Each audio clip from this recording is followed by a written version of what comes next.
This is a video for pre-reading, chapter 31, Alpha to Omega, The Athenians Go Too Far. Now, we'll get to the Greek text in a minute, but this excerpt from Thucydides, the historian of the Peloponnesian War, recounts the disastrous invasion attempt of Sicily by the Athenians in the year 415, 416 BC.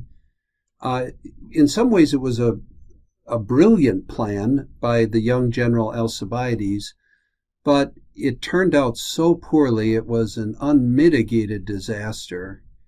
And so over the next couple chapters, we're going to be talking about this episode from the history of the Peloponnesian War, adapted from one of the great Greek historians, Thucydides.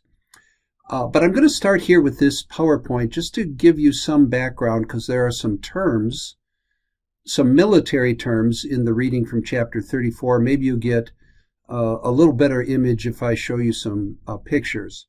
One of them is hoplon. So the hoplite was the standard Athenian soldier. He was called the hoplite because he carried the hoplon. And the hoplon is this round shield. So here you can see a website, www.hoplites from the United Kingdom. These would be people with a lot of money who have nothing better to do except manufacture ancient Greek armor and cosplay the role of an Athenian soldier. Okay, so there's the hoplon.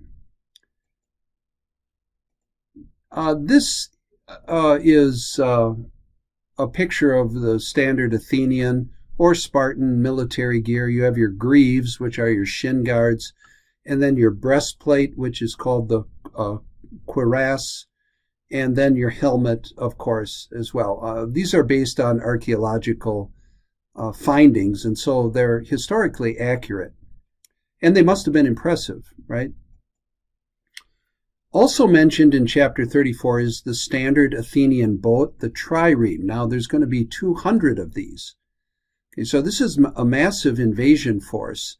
And what Thucydides describes in chapter 34 is the preparation for this expedition. Rich Athenian citizens saw it as a little bit of a competition. They would take time, they would pool resources to get the best looking boat and the best crew.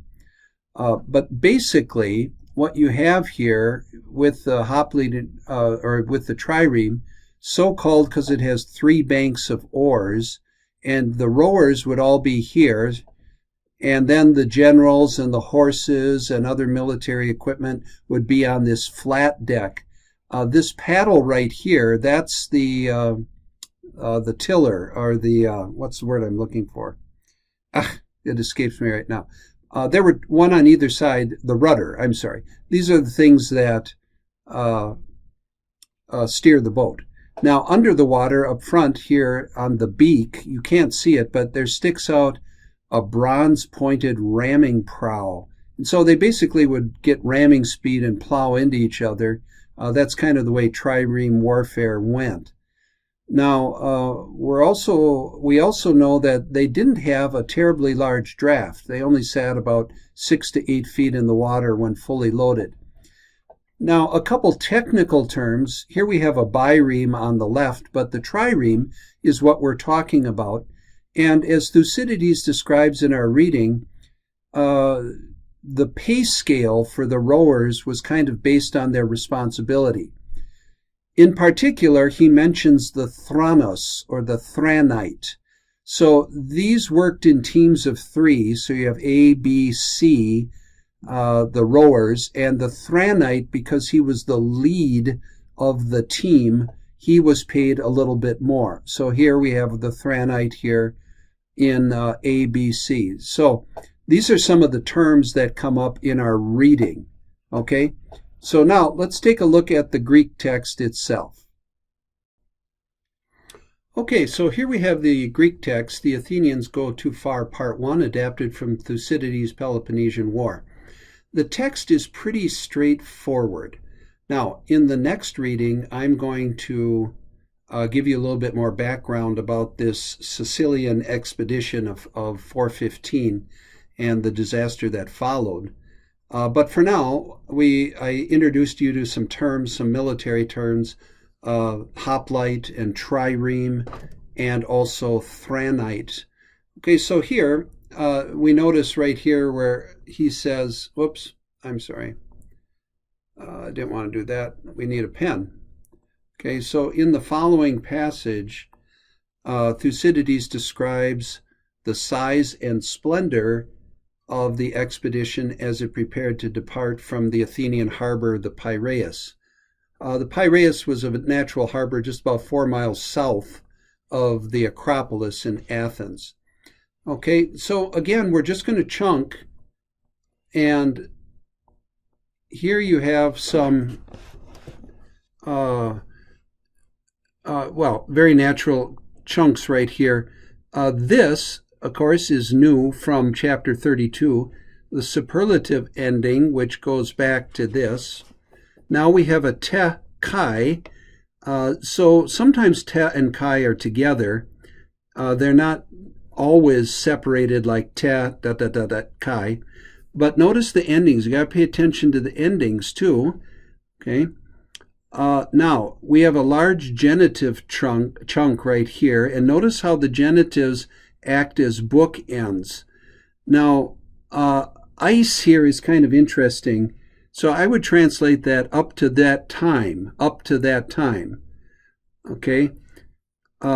Ploio, we're going to have in a number of instances. I'm going to just take the highlighter here. Ploio means basically to sail. So we have ek ploio, and then here we have sin ploio. Okay, so ploio, to sail out of, to sail with. Okay, now this chapter, of course, is highlighting numbers, and so we're going to run across a few of those. So here's one right here. This chunk, this genitive chunk, all goes together. Polis, of course, is feminine. So now here, dative of respect. So in respect to the number. Okay, in respect to the number of this and this. Okay, now this expedition, paraskoie, they mentioned the name of Pericles. Now, Pericles is dead by this time. He's been dead about 14 years. But Pericles was the greatest general of the Athenians and the leader of the Athenians. He's the one more than anybody who's responsible for making Athens great. So they're thinking about the expedition that he had earlier. That's what he's talking about. As Thucydides remembers history, he's talking about the with Pericles expedition. So he's talking about comparing the present expedition departing from Athens in 415. He's comparing that to a former expedition that once sailed out under Pericles. Okay? And he says it was not elaton. Okay, so that's one of those irregular comparisons from chapter 33. You can look that up in your book. It means less or smaller. Now we get to our numbers. All right, so here is a number. Tetrakis. Now, what does that kiss ending mean? Here's kilioi. Okay, here's hoplites. And here's triakusioi. What does kusi tell you? Kusi, what's your clue there? Here's another number, hekaton. Okay, mache means to fight, so a symmachus is an ally. Okay, here's another number, kanta. There's your clue. How many? Kanta, pentekanta. Okay, so we have kusi and kanta and hekaton. It's really pretty straightforward Greek. Of course, she's focusing on numbers in this reading. Okay, now here's a break. Allah here, a completely new thought. We're going in a new direction. Al hutos hostolos. Okay, now, you'll want to focus on hos here. But notice that hos is not used with the superlative. Makros is not a superlative form. Okay, and make sure you correctly identify this participle form, which of course is going to modify stolos. Notice the ending here, us. Okay, here's a dative chunk. You have to ask yourself, why is this dative? Okay, here's a genitive chunk. The trierarchs, now these are those people I was mentioning, the ones who didn't go out on the battle. Instead, they paid to outfit the boats. All right? So the trierarchs, right, they are the ones who fork over the money, and it kind of becomes a competition between them who can outfit the best boat. All right? Now, catch the theta here. What does the theta tell you? All right, next sentence. Hey, polis. Okay, drachma is a unit. It's a coin. Now, I would translate this tes hemeros, per day. Per day. So he's talking about the rate at which the sailors are paid. Okay? So the polis gave a drachma per day. And that was pretty common, even in Jesus' day. The drachma, when we think about the parable of the workers in the vineyard, the guy contracted the laborers in the marketplace to work for a drachma per day.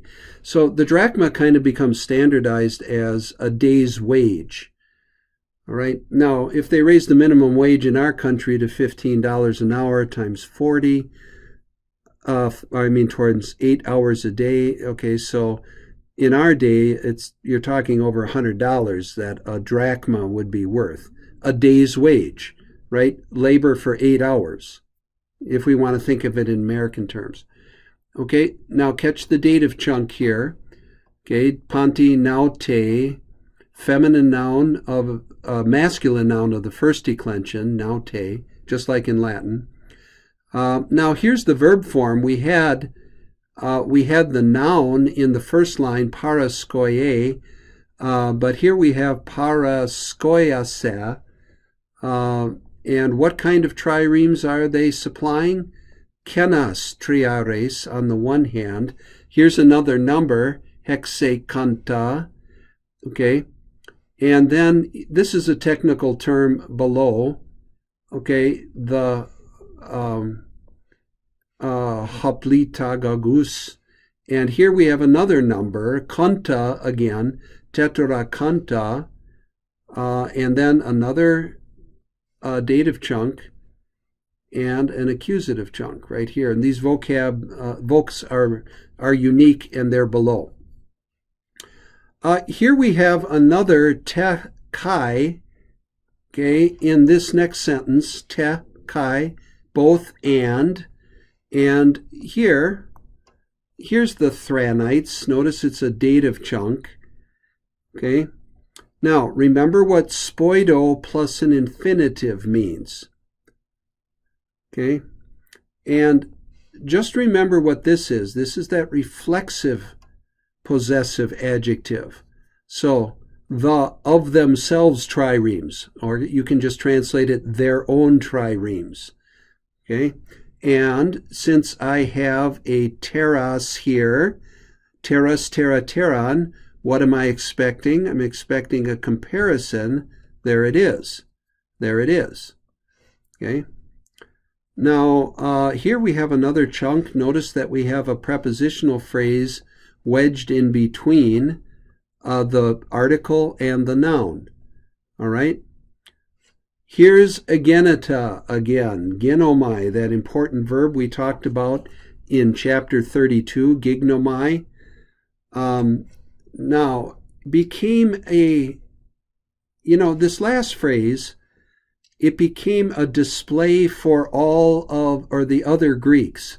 In other words, a point of pride and of bragging. Look what we can do.